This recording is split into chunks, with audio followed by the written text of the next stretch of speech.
मध्य प्रदेश के Bandhavgarh tiger reserve में 10 हाथियों की मौत के मामले को लेकर अब केंद्र सरकार भी सख्त हो गई है। प्रधानमंत्री कार्यालय ने बांधवगढ़ में हाथियों की मौत पर रिपोर्ट मांगी है।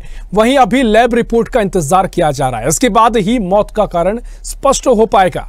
हालांकि राज्य सरकार ने इस मामले में कार्रवाई की है, लेकिन अभी भी हाथियों की मौत कैसे हुई, ये सवाल बना हुआ है। बांधवगढ़ टाइगर रिजर्व में 10 हाथियों की मौत पर भोपाल के वन विहार नेशनल पार्क के पूर्व डिप्टी डायरेक्टर AK खरे ने स्वदेश न्यूज से खास चर्चा की है। आपको सुनाते हैं चर्चा। मध्य प्रदेश के बांधवगढ़ में 10 हाथियों की मौत ने पूरे देश भर में सुर्खियां पाई है और अब ये पूरा मामला प्रधानमंत्री कार्यालय तक पहुंच गया है।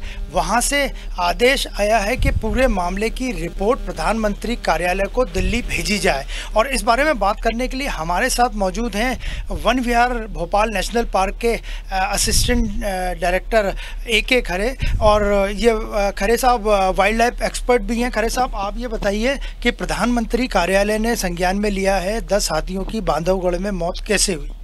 देखिए, मौत कैसे हुई ये विषय जिज्ञासा का सभी के लिए है, चाहे वो वन विभाग हो, चाहे वो मीडिया हो, चाहे देश का आम नागरिक हो या पॉलिटिशियन हो।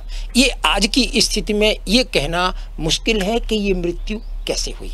अब इस पर हम विस्तृत रूप से अगर बात करें तो ये पाया जाता है कि पिछले लगभग 6-7 वर्षों से जो हाथी झारखंड, छत्तीसगढ़ होते हुए मध्य प्रदेश में आते थे एवं वापस लौट जाते थे, जब वो बांधवगढ़ में आए तो उनको अच्छा लगा। यहाँ पर उनके लिए मुफीद पानी, चारा, जंगल सब कुछ उनके अनुकूल लगा और वो यहीं पर सेटल हो गए। तो पिछले 6 वर्षों से ये हाथी लगभग यहीं पर सेटल है। सर, हाथी जब यहाँ पे अच्छा लग रहा था और अभी जो न तो पोस्टमार्टम की रिपोर्ट क्लियर हुई है, न ही जो विशेषज्ञ हैं वो भी कह रहे हैं कि मौत कैसे हुई, और 10 हाथियों की मौत हुई है, तो आपको लगता है कि ये कोदो की फसल जिसका नाम आ रहा है वहाँ से ऐसा कुछ हो सकता है कि कोदो की फसल खाने से मौत हुई हो? देखिए, कोदो की फसल खाने से आज तक किसी भी न तो शाकाहारी वन्य प्राणी, न ही किसी मवेशी और न किसी वन्य प्राणी की मौत परिलक्षित हुई है। हाँ, इस मैटर में ये महत्वपूर्ण है कि कोदो की फसल नहीं थी, वो कोदो की फसल में फंगस लगा था काफ़ी दिनों से। तो फंगस लगने से वो विषाक्त हो गई और विषाक्त होने से हाथियों के जब एक संपूर्ण समूह ने उसको खाया, और साथियों हाथी थोड़ा बहुत नहीं खाते हैं। एक हाथी ने कम से कम 1 से 2 क्विंटल कोदो खाया होगा। तो एक बड़ी मात्रा में विषाक्त कोदो, फंगस लगा हुआ जब हाथी के शरीर के अंदर पहुंचा तो उसने विषाक्त अवयव ने, विषाक्त पदार्थ ने अंदर डिस्टर्ब किया और निश्चित रूप से इन्फेक्शन हुआ। आप पेंच रिजर्व में भी रहे हैं, तो आपको लगता है इस तरह की घटना कभी पहले आपके देखने सुनने में आई? देखिए, आपको ये बता दूं, जब मैं पेंच टाइगर रिजर्व में था उस समय हाथी यहाँ पर विजिटर्स ही नहीं थे। वो विजिट करते थे कभी कभार 10-15 दिन के लिए, वो वापस चले जाते थे। तो ऐसी स्थिति में उनके कोदो खाने की कोई समस्या ही उत्पन्न नहीं हुई। अब चूंकि हाथी परमानेंट रूप से यहाँ रह रहे हैं तो वो चारों ओर क्षेत्र में घूमते हैं और घूम के अपने लिए भोजन तलाशते हैं, और वो समीप के गांव में पहुंच गए जहां उन्होंने अकस्मात अपने भोजन के लिए कोदो सर्च कर लिया और कोदो खा लिया। 3 हाथी अभी भी मिसिंग बताए जा रहे हैं, जिनको पार्क प्रबंधन बांधवगढ़ टाइगर रिजर्व में सर्च कर रहे हैं। हो सकता है, बिल्कुल हो सकता है, क्योंकि ये कहा गया है कि वो 3 हाथी जिन्होंने भी ट्रैम्पलिंग किया है पिछले 2-3 दिन में, जो लोग बागों की मृत्यु हुई है, वो हो सकते हैं वो 3 हाथी हैं जो ट्रैम्पलिंग वाले हाथी हो सकते हैं ये। अब आपको क्या लगता है कि PMO को रिपोर्ट जानी है, प्रधानमंत्री कार्यालय ने खुद संज्ञान में लिया है, तो इस मामले का खुलासा हो पाएगा? देखिए, खुलासा तो निश्चित रूप से हो पाएगा जब तक लैब की रिपोर्ट आए। लैब की रिपोर्ट के बारे में हम थोड़ा सा स्पष्ट आपको कर देना चाहते हैं कि लैब में 2 प्रकार की जांचें होना है। एक हिस्टोपैथोलॉजिकल होना है और एक होना है टॉक्सिकोलॉजिकल। ये जांचें 3 जगह होना है। एक होना है Indian veterinary research institute Bareilly, Izzatnagar Bareilly. दूसरी होना है पुलिस की जो लैब है फॉरेंसिक लैब सागर, और तीसरी होना है जबलपुर में जो वेटनरी यूनिवर्सिटी है। अब जबलपुर की जांच में केवल होती है हिस्टोपैथोलॉजिकल, वहाँ से हिस्टोपैथोलॉजिकल रिपोर्ट आ जाएगी। बाकी जो तो महत्वपूर्ण रिपोर्ट है विसरा की, टॉक्सिकोलॉजिकल की, ये टॉक्सिक की सब्सटेंस अंदर गया, उससे मौत हुई कि नहीं हुई, ये रिपोर्ट आनी है IVRI बरेली से और सागर से।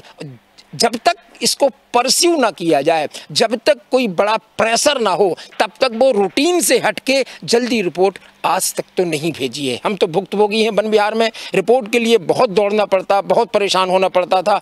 शासन अगर प्रयास करे तो ये रिपोर्ट जल्दी मिल सकती है और दूध का दूध पानी का पानी हो सकता है। सर, बांधवगढ़ टाइगर रिजर्व में काफ़ी सारे होटल्स और रिसोर्ट आदि बने और ऐसे पुलिस भी जांच कर रही है कि क्या उनके कर्मचारियों ने तो हाथियों पे कोई कुछ नुकसान नहीं पहुंचाया।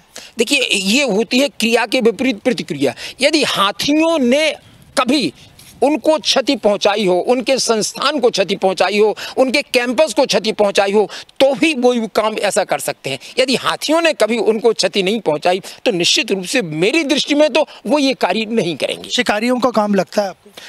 नहीं, देखो, शिकारियों का कार्य भी नहीं। शिकारी किस हेतु हाथी को मारेगा? शिकारी का कोई भी उद्देश्य उससे पूरा नहीं हो रहा है। हाँ, अकस्मात में शिकारी मार सकता है, लेकिन काहे से मारेगा? शिकारी मारता है इसलाह से, अग्नेयास्त्र से, तो वो कहीं पोस्टमार्टम रिपोर्ट में परिलक्षित नहीं हुआ है। अब एक संभावना और ये बनती है, वो बनती है कि यदि किसी आसपास के ग्रामीण जिनकी फसलों को निरंतर क्षति पहुंचाई जा रही है हाथियों से, यदि वो हाथियों से अपना विरोध दर्ज करना चाहते हैं तो वो अपनी फसल में या किसी प्रकार का कीटनाशक अत्यधिक मात्रा में छिड़क कर ऐसी हरकत कर सकते हैं, लेकिन इसकी एक संभावना ही है मात्र।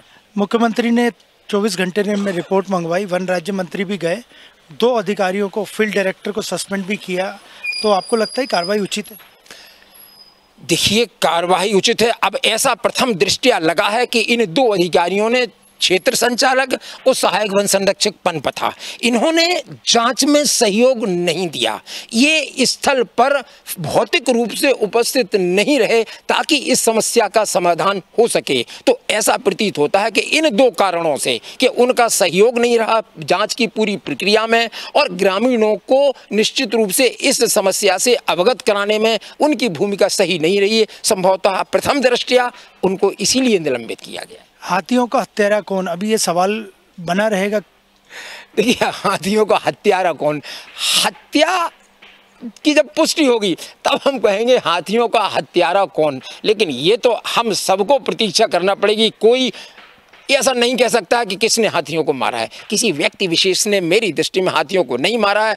ये निश्चित रूप से बहुत बड़ी घटना है, बहुत दुखद घटना है और इतिहास में एक साथ 10 हाथियों की मृत्यु छोटी मोटी घटना नहीं है। पीएमओ ने इसलिए इसको संज्ञान में लिया है कि 10 हाथी एक साथ, एक बड़ी पॉपुलेशन वैनिश हुई है बांधवगढ़ टाइगर रिजर्व से। तो साथियों, ये तो महत्वपूर्ण घटना है।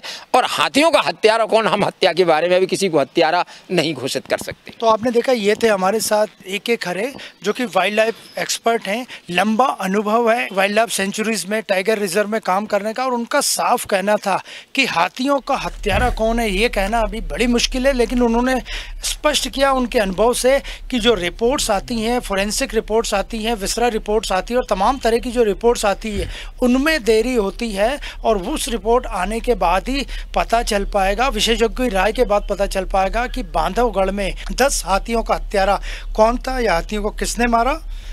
इसका खुलासा कुछ दिन बाद रिपोर्ट्स और जांच और वाइल्ड लाइफ एक्सपर्ट्स की राय आने के बाद ही पता पड़ पाएगा। वीडियो जर्नलिस्ट मनीष के साथ अनिरुद्ध, स्वदेश न्यूज़, भोपाल।